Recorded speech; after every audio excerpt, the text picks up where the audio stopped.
Assalomu alaykum. Ekobul jamoasining navbatdagi yirik loyihasining o'zini ishonchli xizmatlarini davom ettirmoqda. Hozirgi obyektimiz Abdulla Nabiyevda joylashgan Sa'diy oilaviy restorani.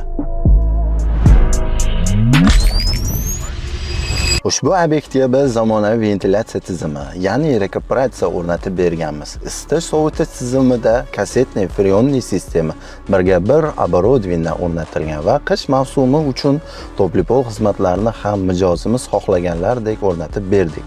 Restoranlar uchun ventilyatsiya tizimi bu zarur, chunki bu yerda doimiy issiqlik va turli hidlar mavjud. Natijada esa restoran ichida doimiy toza, salqin va komfort muhit, mijozlar uchun qulaylik, biznes uchun esa obro' yaratadi. Restoran, kafe yoki boshqa obyektlarga professional ventilyatsiya tizimi, to'plipol tizimi xizmatlari kerakmi? Unda biz bilan bog'laning, to'liqroq ma'lumot beramiz.